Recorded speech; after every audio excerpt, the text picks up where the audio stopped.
If you want to prove that two functions are inverses of each other, you can use composition of functions.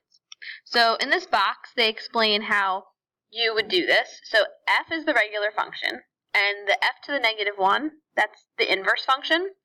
So if you do the composition of the original with the inverse and the inverse with the original, you do them both ways.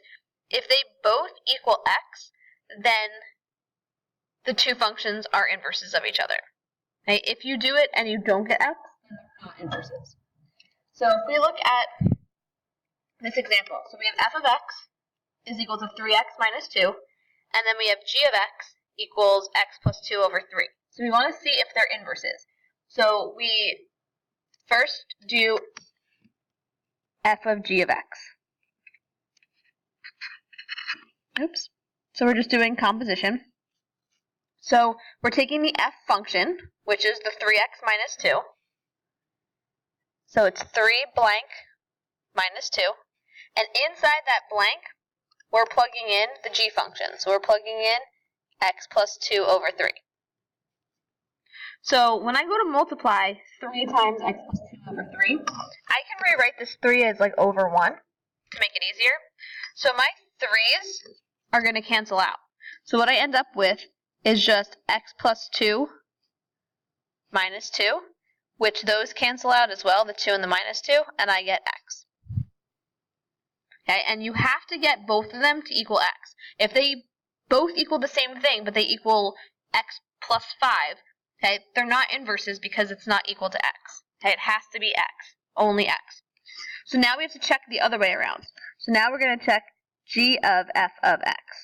So now we're going to take the g function, which is x plus 2 over 3. So it's going to be blank plus 2 over 3. And in that blank, we're going to plug in the f function, which is 3x minus 2. And now we're going to evaluate this. So the negative 2 and positive 2 are going to cancel. So we have 3x over 3. And then our 3's will cancel out, and we end up with x.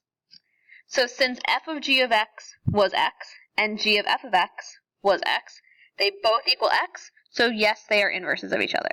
So yes, they are inverses.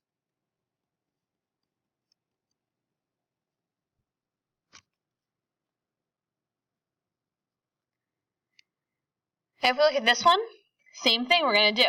So first we're going to do f of g of x. So we're going to take the f function, so 3 blank minus 2, and we're plugging in the g function. So 1/3 x plus 2.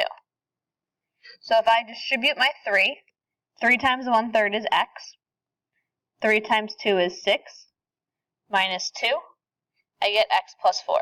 So right away, I don't have an x. I have an x plus 4. So they're not inverses. Not inverses. So I don't even have to go ahead and do the other one because I know that this one didn't equal x. So the other one, even if it does equal x, they're not going to equal the same thing. They're both not x. So these are not inverses.